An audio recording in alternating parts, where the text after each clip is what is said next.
Hello, everyone. Welcome to Marketing, Mischief, and Mayhem, the podcast where we talk to the sharpest marketers and storytellers shaping the future of brand, content, and growth.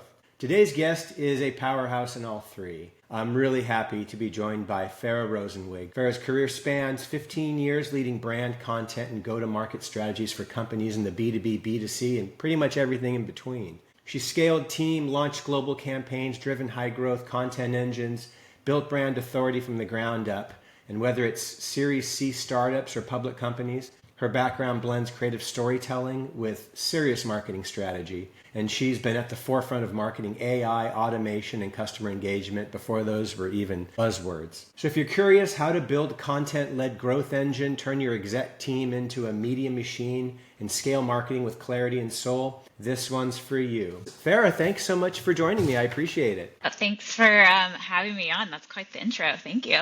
Yeah, well, it's a well-deserved intro, and you've done such amazing things at wonderful companies, and that's why we wanted to have you on here, because as the Chief Strategy Officer of Theory SF in San Francisco, I see a lot of tech advertising. Obviously, we do a tremendous amount of tech for well-known brands and startups, and in all these interesting conversations that we have with people like yourself, we've been saying to ourselves, we got to make a podcast with all these incredible people, and let other folks hear what we're hearing and experience what we're experiencing. So again, thank you so much for being on the show today. So my first question for you, Farah, is you've worked across B2B, B2C, and B2B2C. How do you tailor brand strategy across those models? And what are the core threads that always stay the same regardless? Yeah.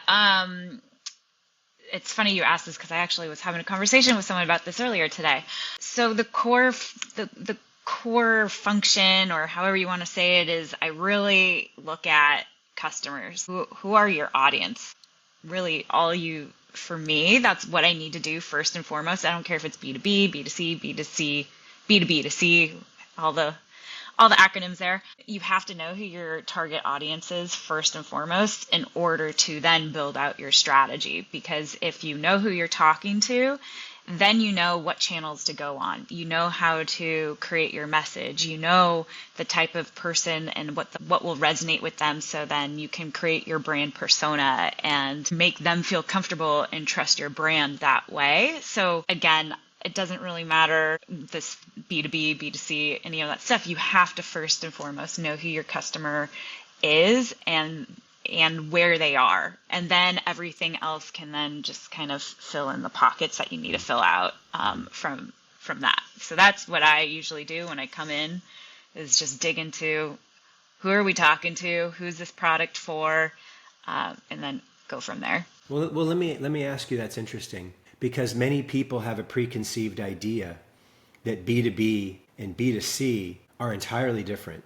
And obviously we argue that we say it's B to H, it's business to humans. And there's no reason why a B2B campaign can't be just as unexpected, just as exciting, just as fun as a B2C campaign, because you're already a consumer the whole rest of your life. So all of a sudden you're not interested in great experiences when you put your business hat on.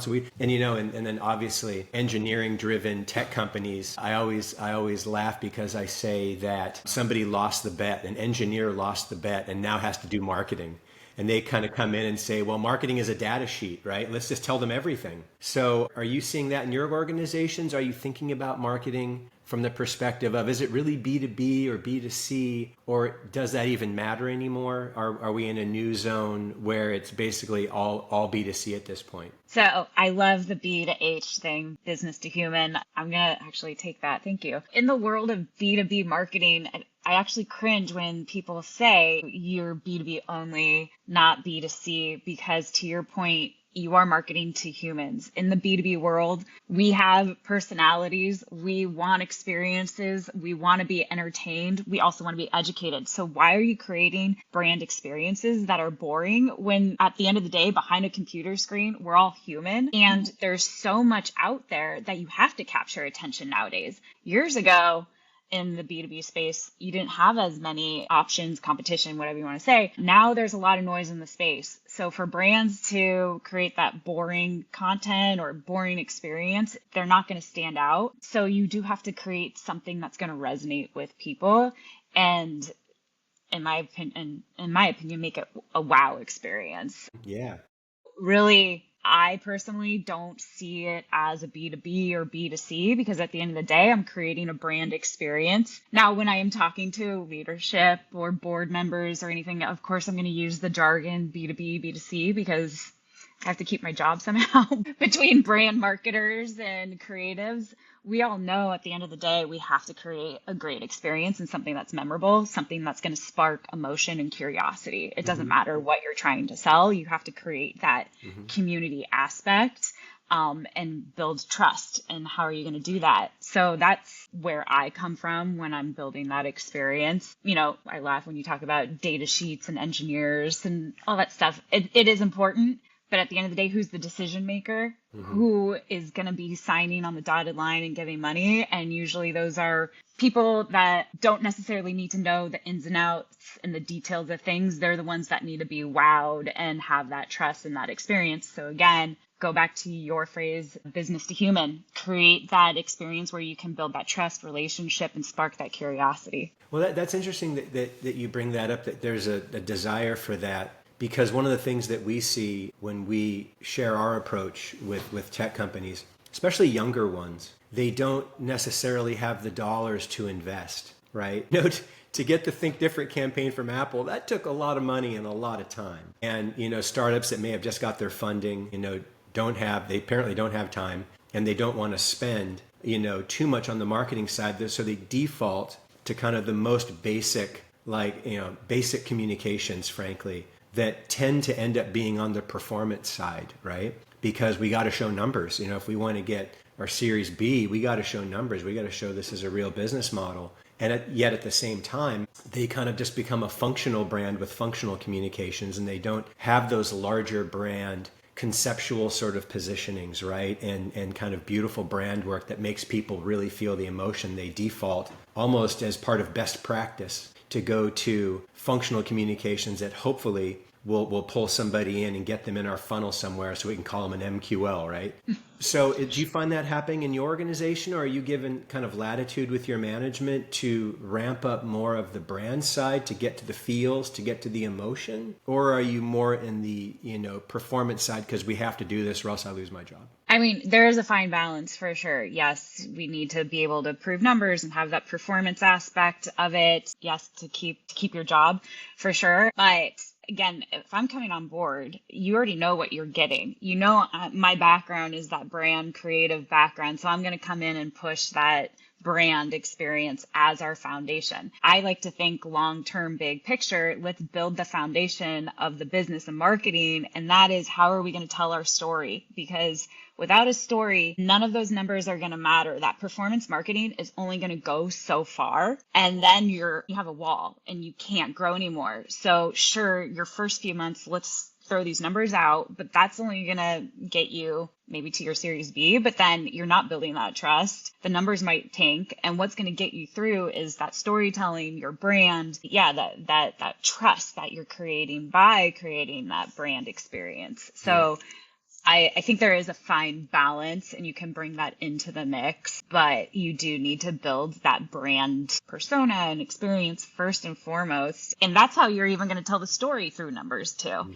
So yeah, I'm just going to preach again that I personally think brand is important because you're not going to be able to tell that story with the numbers if you don't have a brand. That's for sure. What's interesting, the shock that is felt by these companies that didn't take any time to invest in brand when they have to cut back on their performance marketing spend and they literally watch their input go to zero, because normally brand stays out there and brand will still drive if you've done your job. Brand will still drive visits and so forth, whereas if you have no brand and you shut off your AdWords, website's dead at that point. It takes an experienced CMO and VP of marketing like yourself to kind of understand that there has to be a balance, right? There's got to be. Right.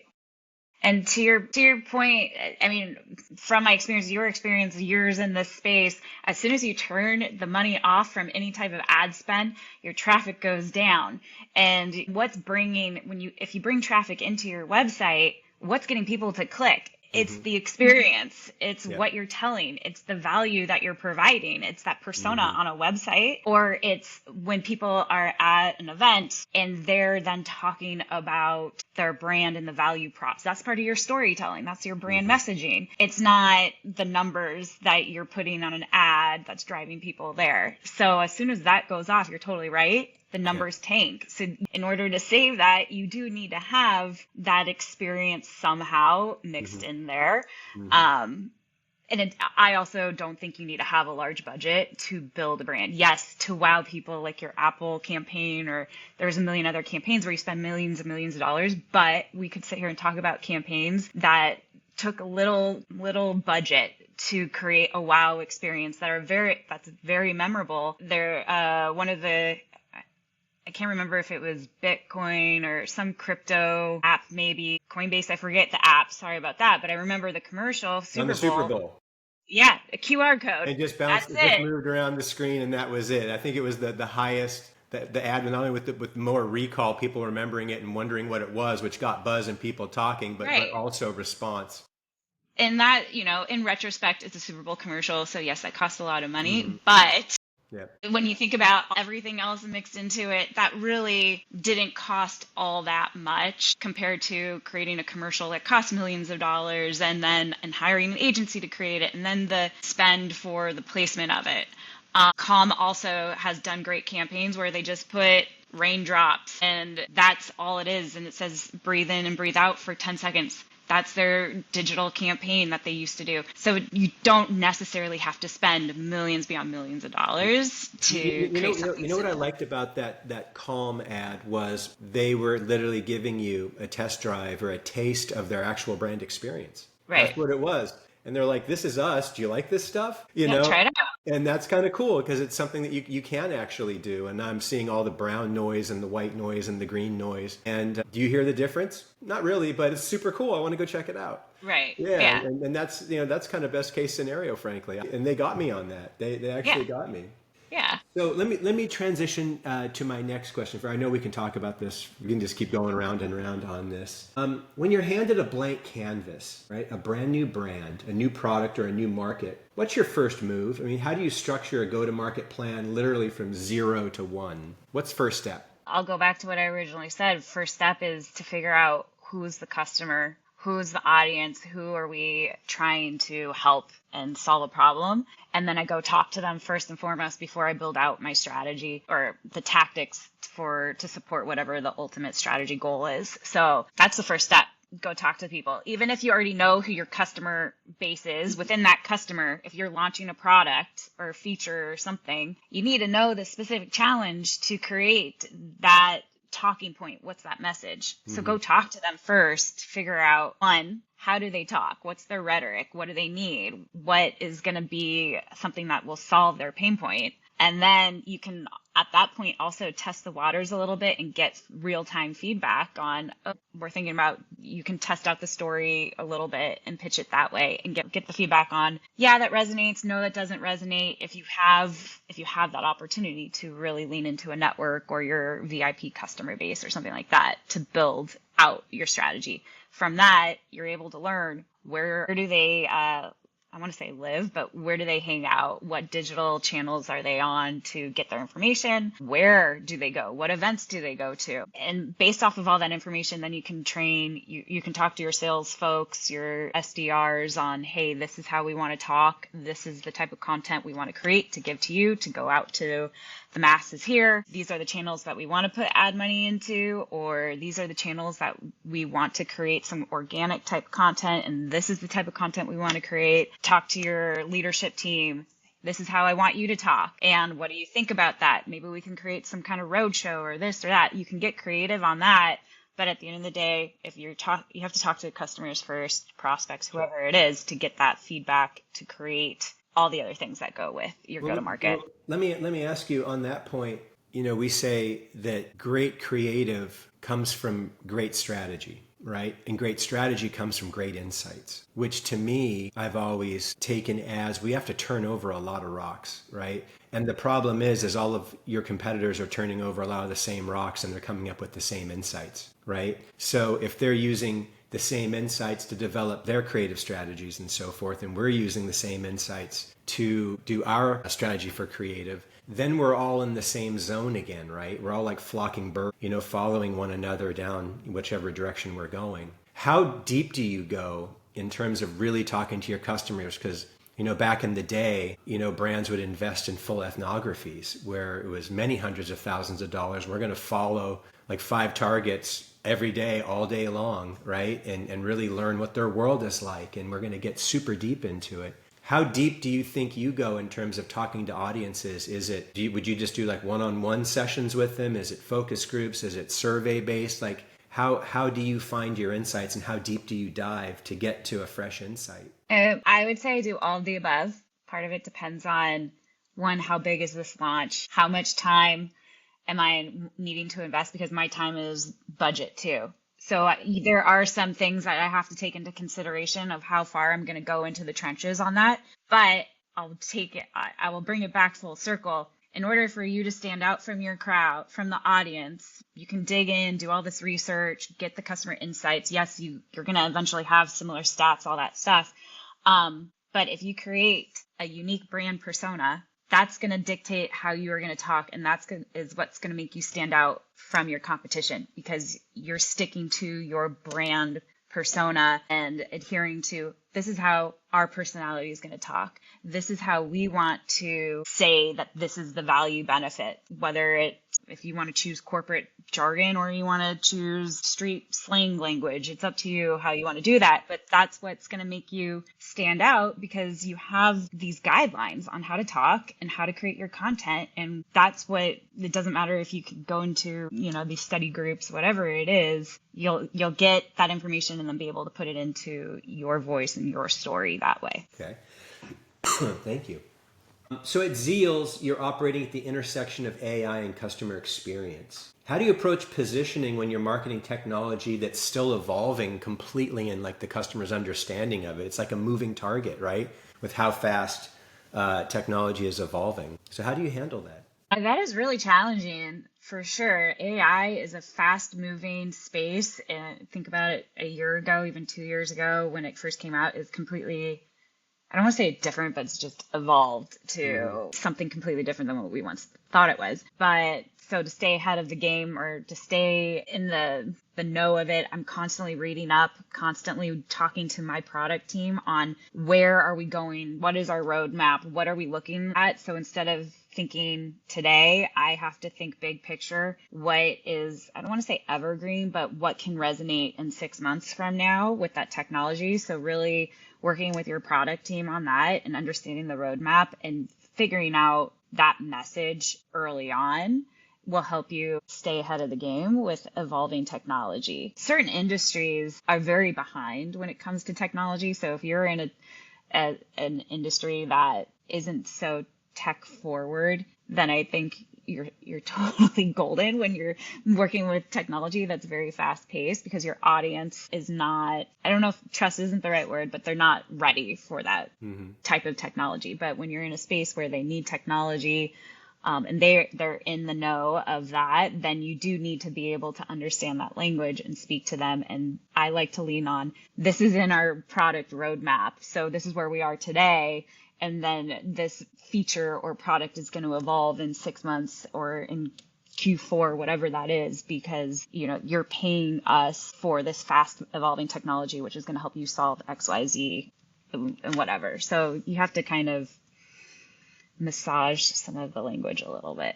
No, I get that. You know what? Speaking of massaging language, I'll date myself a little bit, but starting in my career, I was at Foot Cone Belding in San Francisco, and we had the AT&T business, and it was a big dogfight, all the telecommunications companies. And we developed a strategy for AT&T where we said, let's not talk about what we offer right now, because everybody was like, hey, get in a second line for X number of dollars a month, or we do this or we do that. We said, let's show what's in our R&D lab. Let's start talking about where we are taking telecommunications and the things that we are going to enable, even though they're not even available now, and they might not even be available for the next 5 or 6 years. But let's show them what we're working on, and let's compete based on our vision, right?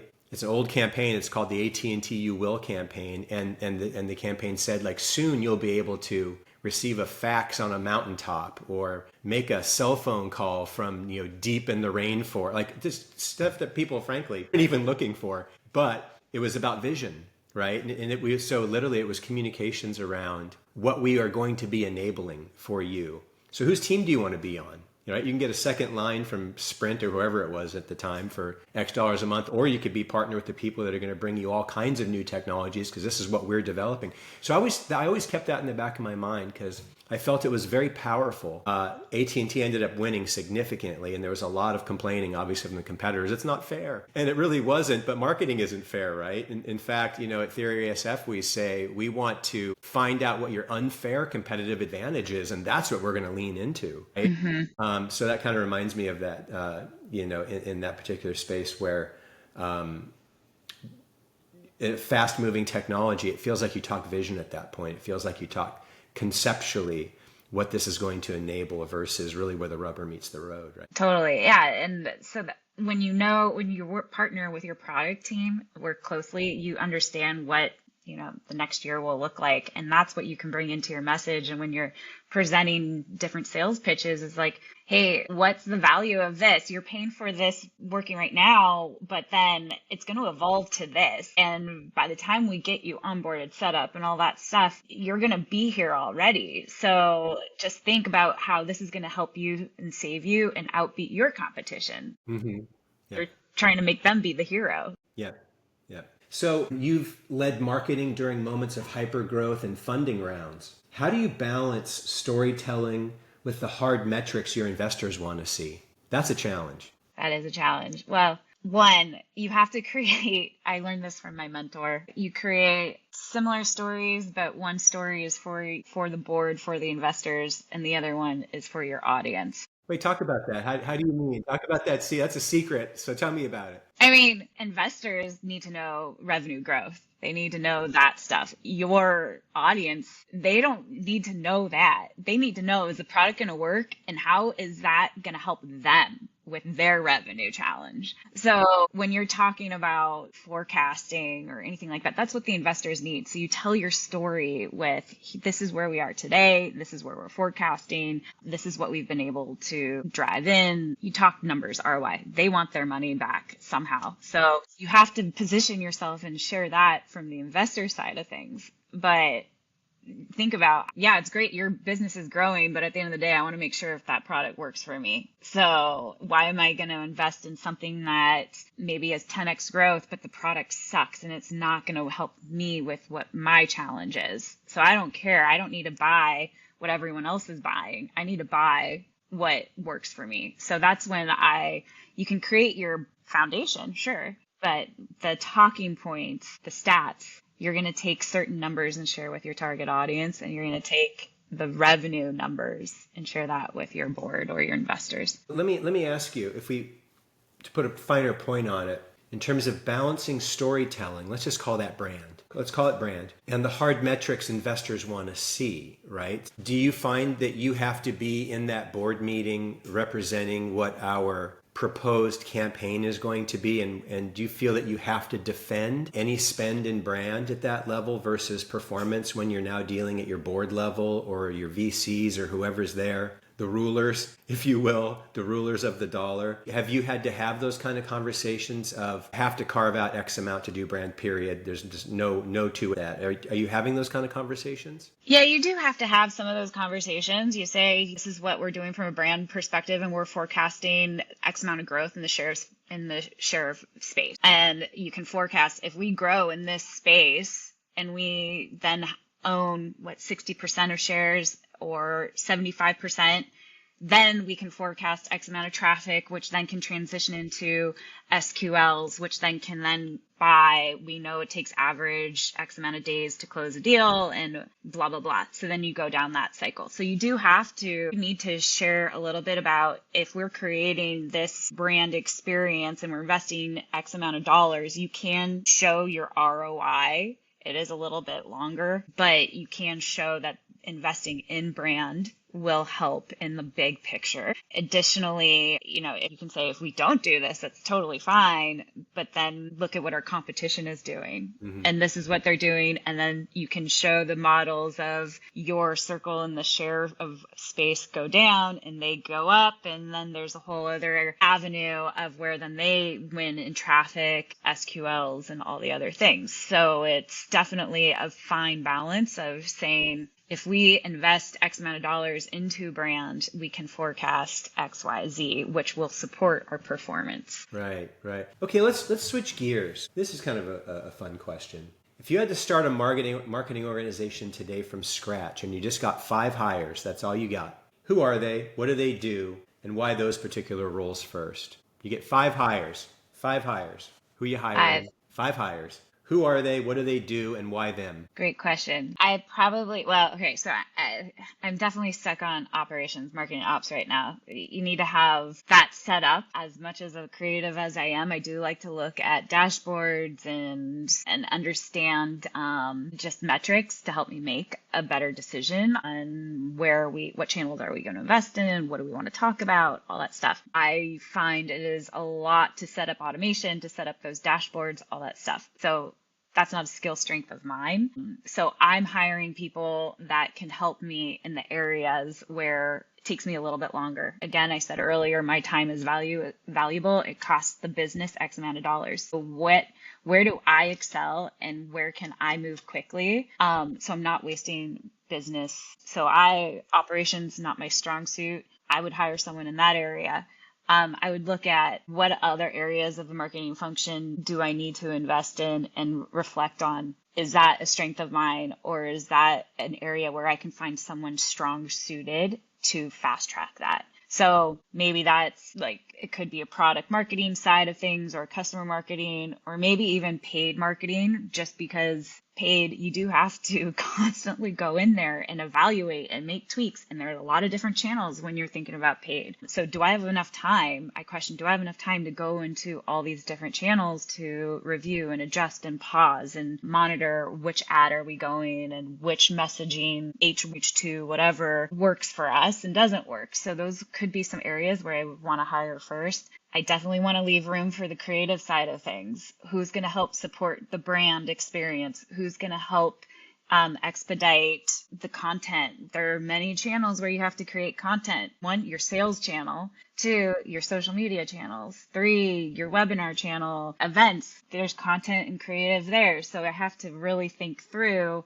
what kind of creative do I need that can help, because one person doing all creative, 1, they'll burn out, and 2, you won't be able to really get a great experience. If you are able to bounce ideas off of someone and you can tag team together, usually these little ideas become really grand gestures and create a memorable, I'm going to say the word experience again, I'm using that word a lot, but it's going to create a memorable experience where it sparks emotion, gets people curious to come talk to you and engage with your brand. So I definitely want to leave room for someone in my creative circle to help, because 2 brains better than 1 brain in that aspect, or even 3. That's how I would look and evaluate where I need to hire and fill those. Well, those let seats. me ask you. It used to be, all the brands. Now I'm going back to the 90s. All the brands had an agency, and the agencies did the majority of the work, right? And that enabled the client side teams to focus on the elements that they were good at managing and focusing on, and the agency was obviously coming in, able to see the forest through the trees, able to handle all the creative outputs, manage media plans, manage placements, manage all those kind of elements. Where do you sit in that space of do I have agency partners that I need, or do I just want to do it all internally? Yeah, I love agency partners because you get more bang for your buck. When you're thinking about, you have a limited budget, marketing budget is the first to go. It's usually the first to get. And if you don't spend it right away, it's taken away. Yeah. So I love partnering with agencies. You get more than one person. You get a team. It can be a team of, it's usually like a team of 3 to 5, maybe if you're lucky, a little bit more.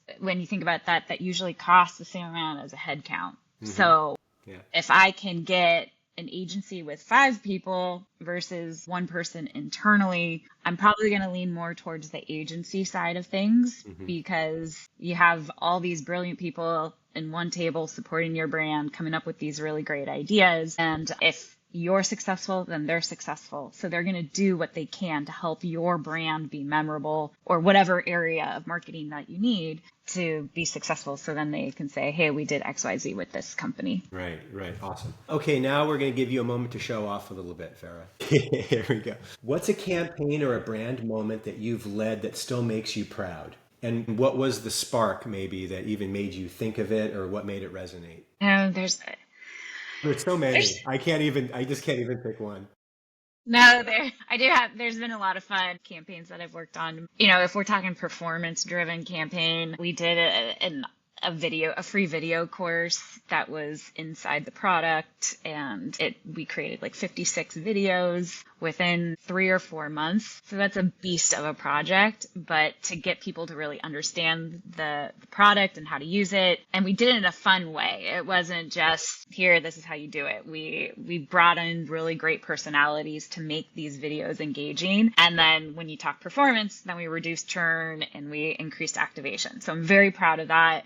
I learned a lot, and it didn't take one person. It took a team of people to put that together. And I'm very, very proud of that project. One of my favorite creative projects I've worked on it wasn't for performance marketing. It was for customer engagement. And it was during the holiday season when people are traveling, usually sales, it's more of a plateau season. So think about what can we do to wow people and get our customers talking. And so I did a spoof on Elf on the Shelf and a little spoof of Flat Stanley, if you're familiar with Flat Of Stanley. course I am. This is at Work Ramp. We called it Learning on a Journey. And it was a little elf. We took our CEO's face and superimposed it on an elf, and we called him Learning on a Journey. We created this magical experience. He lived in this land, and on December 1st, he came out with a scroll, and he would leave the scroll in people's homes, on their desk, wherever, to help them learn. And between the days of December 1st and December 25th, Learny's here to learn a new skill with you, whether that's skiing, cooking, learning a new sales tactic, marketing tactic, coding, whatever it is. But we created this really fun little figure and created this fun magical story and shared it with our customers. And the response was really well receptive. They loved it. They got involved. We sent them with a little character. We asked them, hey, where are you and Learny gonna go today? Where your adventure is going? Snap a picture. Put it in the Slack group. We posted on social media. It was fun. We got, our CEO involved. We got everyone involved in the company.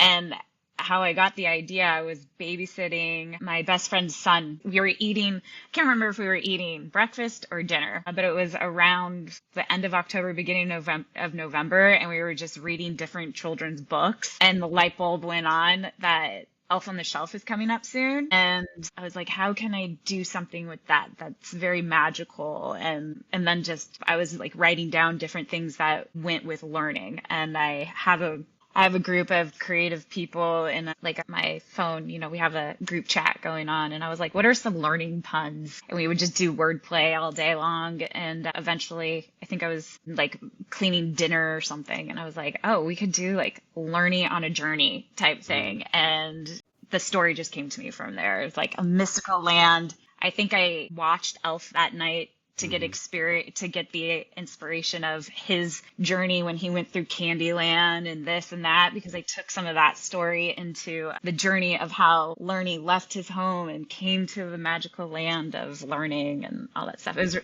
was fun. That's cool. Well, so let me ask you, that's when things are going really right? That's great. You have wonderful performance, you have, great creative experiences. Like right now, what keeps you up at night? What is a concern for you currently in your marketing efforts? Where are you kind of focusing right now and looking to enhance? And what keeps me up at night is what do we need to do to close deals? What do we need to do to get in front of the right people? But also, I try not to stress too much about this because at the end of the day, we're not solving world peace. Mm-hmm. It's a technology. As much as I don't want to negate that technology is great, but over the years, there's the doorbell. I'll finish this thought really quick. Over the years, I've learned try not to stress. I'm too old for this to stress and not sleep. And if I'm staying awake, I'm not going to have a fresh brain the next day. I try to just turn that worry off. And then the next day go, okay, what do I need to do to support sales? And I talk to sales and say, where are your struggles? And that's my focus, not some of these fun, nice to have campaigns. It's really at the end of the day, where's sales struggling? And then that's when I fine tune the messaging. I update the deck. Maybe we go try a different channel. So that's when things are challenging. I go to sales first and partner with them. Gotcha. Go get your dog. I'll wait. It's okay. Oh, We're not live. Sorry. Okay. Okay. Just a couple more questions. You're doing great, by the way. Thanks. I hope I'm not talking in circles here. No. This is exactly what I was hoping for. This is your bonus question. Okay. We'll end on this. This is our bonus question. If great technology brand advertising equals, it's mathematics, bold positioning, plus emotional storytelling, plus channel mastery, multiplied by cultural relevance, who out there in the industry right now is just killing it? Who's nailing it? Who's doing it right in your doing it right? And who's doing it right? I can say who did it right a few months ago. Okay, that's fine. Yeah. I thought ClickUp did a phenomenal job. They did a campaign maybe 6 months ago. Maybe it was a little bit longer. They created a fantastic viral video that had nothing to do with their product itself. I don't know if you're familiar with what they did on social media. They had a couple of their social media folks on their team act as HR, and they did a spoof of, I forget the song, but it was about like HR and all the things that go into HR, like what you're not supposed to do, and make sure you do your harassment training. Don't touch this. Don't do that. And so they ended up doing a few different spoofs of different teams. They did a finance team about budgeting. Mm-hmm. I think they probably did something about sales. And it was just really funny. And it had nothing to do with project management. It was just about the little nuances that we all make fun of in your little department team. There's so many things that you can make fun of about marketing or even brand or sales, customer success, whatever it is, because so many different teams can use their product. Mm-hmm. They had the freedom to come up and make these mashups or whatever type of songs to kind of make fun of these different departments. So they made a few different videos of that. That went viral on, I think it went viral on like TikTok and Instagram. And then they also did an in-person protest during Dreamforce. And it was like, they hired actors to do like say no to, I forget what the say no was to, but it was, they wanted productivity and stuff. And they just marched in the streets of San Francisco. So I thought it was just really brilliant because they weren't talking about their product necessarily. And it resonated with people. Talk about the brand experience. Their brand is not, when you go on their website, it doesn't necessarily talk corporate jargon, really, all these different buzzwords. They're pretty relaxed language, so to speak. It's understandable jargon. So they leaned into that and had some fun and stayed within their brand persona, type speak, for these different videos and different type of campaigns that they created. And it stuck, like it caught people's attention. And then people went onto their website or whatever landing page they had to learn more about what their product does and how you can benefit from their productivity management tool. Right. It's interesting. We have this concept here. We say storytelling is dead. It's now about story doing, right? So what is story doing? Some of the best examples I've seen that I can recall were when Red Bull, I think his name was Baumgartner or something, he went up to the stratosphere and did the jump, from the stratosphere. And obviously Red Bull gives you wings, right? We know all about that, but there wasn't any advertising other than a logo, right? But it was watching a killer event. And I think 40 million people tuned into that, some insane number. I could be wrong on that number, but I think it was massive like that when you look at all the views. So was that advertising or is it something else? And, we're starting to think, to us, when we create advertising, we feel that almost advertising at this point in this day and age is littering. And we have an obligation to make something beautiful, to hopefully make it unexpected, to make it fun, to make it engaging. So story doing is kind of this new thing where brands can promote an experience that we all can join in watching without being beat up with the messaging deck, right? And the list of priorities of messaging. What's our key message and support? No, it's none of that. It's at that macro level. How do we make a human being care at all about us and even want to give us a moment? Because the latest stat I heard, we have 2.9 seconds to make a brand impression. Faster this year than last year. Exactly. And it keeps speeding up because we are just littering the world with our communications, every single space. And so it gives some brands that have the desire to really break through, to do something new, right? To do something big, to take a chance, right? And then I also look at what Musk did when he was sending up his Falcon 9 rocket, and he's like, let's put a Tesla in it and just drop it into space and let it float around space for the rest of eternity. And that was kind of cool too, and people were tuning into that, right? So there's these new plays that great marketing organizations can make that don't necessarily look like advertising. Are they experiential marketing? Are they something else? I don't know, but that I think is the new territory, frankly, is how can we leverage our brand in such a way that it doesn't turn into a beat 'em up with marketing. It turns into let's all enjoy an experience together. And we're sponsoring it, right? We're sponsoring it. You might see a logo, but not much more than that. And that I think is a new territory that I'm really excited to hopefully get to dig into more. Yeah, I think the brands that are willing to break out of the norm and take a risk are the ones that are going to succeed. And by doing these experiences,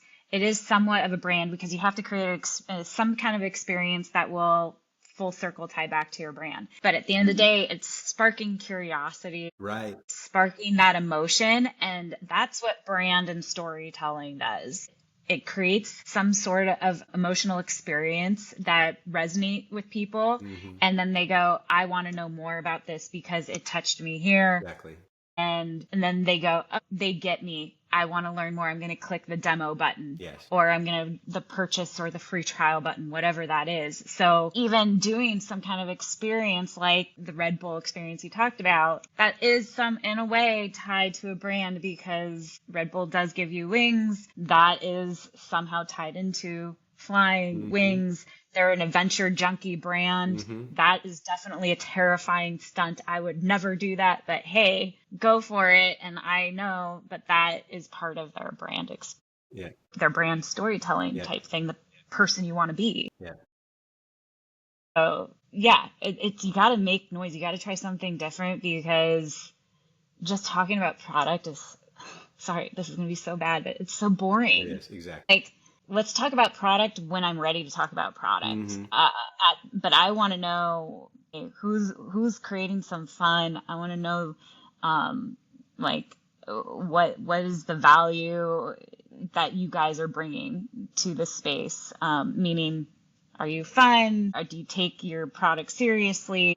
Top of funnel thing really captures and helps the person go, I can get into this brand some way, shape, or form, and then I'll make the decision as a consumer. I'll make the decision when I'm ready. Don't tell me. You aren't telling me when I'm ready to buy. I'm telling you when I'm ready to buy type thing. That's right. Well, we learned a long time ago that all decisions, all purchases are emotionally driven, and then we justify them rationally, right? With the check boxes. Yeah. Oh, yeah. Well, Farah, thank you so much for joining us on Marketing Mischief and Mayhem. It's been so wonderful to have you and for you sharing your experiences with us. And we will eagerly watch all your marketing moves at Zeals and everywhere else with your career. So I want to thank you so much for spending your time with us and sharing your knowledge. Thank you. I appreciate it.